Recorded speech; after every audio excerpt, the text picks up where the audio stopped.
வணக்கம் உறவுகளே.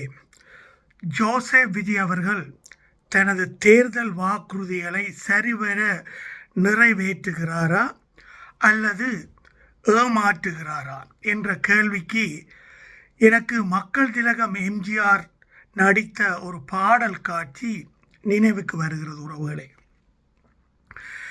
தவறு என்பது தவறிச் செய்வது, தப்பு என்பது தெரிந்து செய்வது, தவறு செய்தவன் திருந்த பார்க்கணும், தப்பு செய்தவன் வருந்தியாகணும், நல்ல நல்ல பிள்ளைகளை நம்பி இந்த நாடே இருக்குது தம்பி என்ற அந்த பாடல்.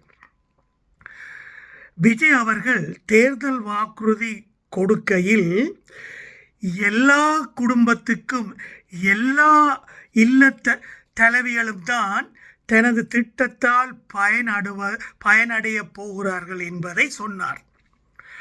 அவர் தெளிவாகத்தான் சொன்னார். இது தவறுதலாக அவர் சொல்லவில்லை.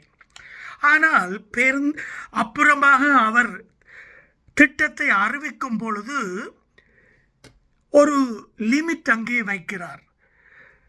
200 யூனிட் எல்லாருக்கும் கிடைத்ததா?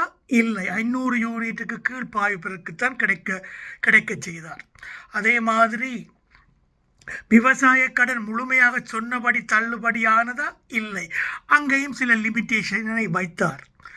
அதே மாதிரி தான் அன்னபூரணி 6 சிலிண்டர் கேஸ்லையும் நடந்திருக்கிறது. ஏனென்றால் எல்லா இல்லத்தரசியலுக்கும் 6 சிலிண்டர் இலவசமாக தரப்படும் என்று சொன்னவர் இப்பொழுது சட்டசபையில் சொல்லியிருக்கிறார், ஆண்டுக்கு 2 லட்சம் வருமானம் வரை உள்ள குடும்பத்துக்குத்தான் கொடுக்கப்படும், அதுவும் 6 சிலிண்டர் அல்ல 3 சிலிண்டர்கள் கொடுக்கப்படும் என்று கதையை மாற்றி சொல்லியிருக்கிறார்.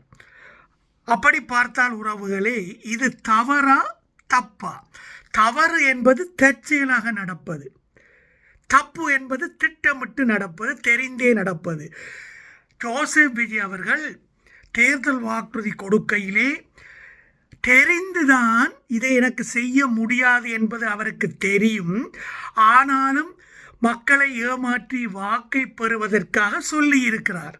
இப்பொழுது நடைமுறைக்கு அது சாத்தியமில்லை என்றவுடன் எல்லாத்தையும் அரைகுறையாக கொஞ்சம் கொஞ்சமாக நிறைவேற்றுகிறார். அதனால் தான் சொல்கிறேன் உறவுகளே, ஜோசப் விஜய் இது தெரிந்து செய்த தப்பே ஒழிய தவறு அல்ல. அதனால் தான் சொல்கிறேன், தவறு செய்தவன் திருந்த பார்க்கணும். இங்கே ஜோசப் விஜய் தப்பு செய்கிறார், அதனால் அவர் தண்டிக்கப்பட வேண்டியவர். பரந்தூர் விமான நிலையத்துக்கு அவர் தேர்தலில் பதவிக்கு வர முதலேயே சென்று போராட்டத்துக்கு ஆதரவு தெரிவித்திருந்தார். செந்தமிழன் சீமான் கூட போராட்டங்கள் எல்லாம் நிகழ்த்தியிருந்து சொன்னார், தான் உயிரோடு இருக்கும் வரைக்கும் பரந்தூரில் விமான நிலையம் வர அனுமதிக்க மாட்டேன் என்று உறுதிமொழி அளித்திருந்தார் அந்த விவசாயிகளிடம். இப்பொழுது சட்டமன்றத்திலும் ஜோசப் விஜய் அவர்கள் சொல்லியிருக்கிறார், பரந்தூர் விமானம் அமைக்கப்படும் திட்டத்தை கைவிடுவதாக. அது வரவேற்கப்பட வேண்டிய விடயம். ஏனென்றால் அதை அவர் தொடர்ந்து விமான நிலையம் அமைக்கும் முயற்சியில் ஈடுபட்டிருந்தார் என்றால் எதிர்கட்சியினருக்கும் செந்தமிழன் சீமான் போன்றவர்களுக்கும் ஒரு ஆயுதத்தை தானாகவே கையில் எடுத்து கொடுத்தது ஆகிவிடும். அந்த ஆயுதத்தை வச்சு ஜோசப் விஜயை அடித்தே கொண்டிருப்பார்கள். அதனால் இப்போது இருக்கும் அரசியல் நிலைமையில் இந்த விமான நிலைய டிசிஷன் அவருக்கு எடுக்க வேண்டிய கட்டாயம் இருந்தது. ஆனாலும் அதை வரவேற்போம் உறவுகளே. சென்னையையும் பெங்களூரையும் சில பேர் ஒப்பிட்டு பேசுகிறார்கள் இந்த விமான நிலைய விவகாரத்தில். பெங்களூர் கடல் மட்டத்திலிருந்து 3000 அடி உயரத்தில் இருக்கிறது உறவுகளே. ஆனால் சென்னை நகரமும் 3 அடி உயரத்தில் தான் இருக்கிறது. அதனால் சென்னையில் ஏற்படும் வெள்ள அபாயம், வெள்ளப்பெருக்குகள் பெங்களூரை பொறுத்தவரையில் அதிகம்.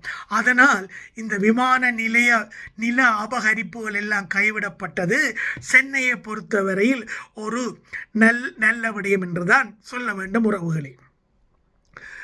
கூட்டணி கட்சிகள் தாவேக்காக்கு குடைச்சல் கொடுக்கின்றனவா? ஆமாம். மாணிக் தாகூர் ரொம்பவே காட்டமாக பேசியிருக்கிறார். நாங்கள் ஆதரவு கொடுத்ததால தான் தாவேகா என்ற பதவிக்கு வந்தது. ஆனால் அவர்கள் இப்பொழுது விஜயை சிஎம் கேண்டிடேட்டாக சொல்லிக் கொண்டிருக்கிறார்கள். அது ஏற்கத்தக்கது அல்ல என்று அவர் கொதித்திருக்கிறார். இதனால் காங்கிரசுக்கும் தாவேகாக்கும் இடையே கொஞ்சம் விரிசல் வந்திருக்கிறதா என்றால் வந்து இருக்கின்றது. ஆனால் அவர்கள் அந்த கூட்டணியை விட்டு விலகும் அளவுக்கு இன்னும் காங்கிரசுக்கு துணிவில்லை என்பதுதான் எனது பார்வை உறவுகளே. பாஜகவை மெல்ல மெல்ல தாவேகா நெருங்குகிறது.